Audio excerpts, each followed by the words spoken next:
অনেক বেশি এক্সাইটেড, আপনারা সবাই এসেছেন। আর সেলিব্রিটি ফুটবল ম্যাচে এই ফার্স্ট টাইম আমি খেলবো।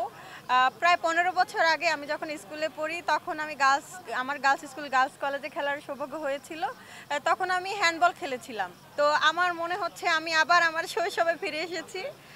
আমার খুবই ভালো লাগছে, আমাদের যারা কলিগ আছে তাদের সাথেই খেলবো, এটার একটা আলাদা অনুভূতি। হ্যাঁ, একদিন প্র্যাকটিস করেছিলাম আমরা নিজেরাই, বাট এখনো হাত পা ব্যথা। অনেক বছর পরে তো, তাই এমনি খেলার প্রিপারেশন ভালো আছে আমাদের। আমার টিমে মেয়েরা আছে রাহাত তানহা খান, তানহা মৌমাসি, তারপরে শিরিন শিলা, রোমানা নীর, জলি, আরও অনেকেই আছে। আসলে আমরা সবাই নিজেদের অ্যাক্টিং নিয়ে ব্যস্ত থাকি।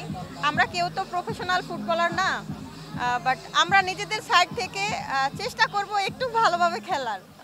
ছোটবেলায় সব ধরনের খেলাই খেলা হতো, বৌসি থেকে শুরু করে সাঁতার।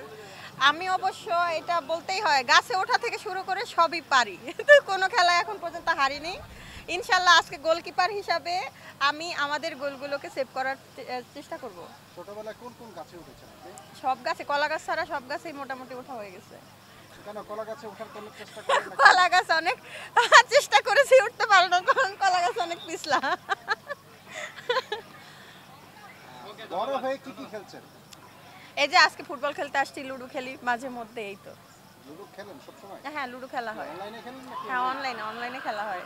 কেমন লাগে লুডো খেলা? ভালো লাগে নাকি ফুটবল খেলা ভালো লাগে? যখন আগে অফলাইনে খেলতাম, লুডো কোড নিয়ে হেরে গেলে আমি লুডো কোডটা ছিঁড়ে ফেলতাম। বাট এখন অফলাইনে তো আর কিছু করা যায় না, দেখা যায় যার সাথে খেলি সে খেলতে থাকে, আমি ওয়াইফাই অফ করে দেই। আপনি বেশিরভাগ সময় অফলাইনে খেলেন না অফলাইনে খেলেন? অনলাইনে খেলেন না অফলাইনে? এখন তো আর অফলাইনে খেলার সময় হয় না, অনলাইনেই খেলা হয়, অফলাইনে আর খেলা হয় না। ওকে আপু, ধন্যবাদ। থ্যাংক ইউ ভাইয়া।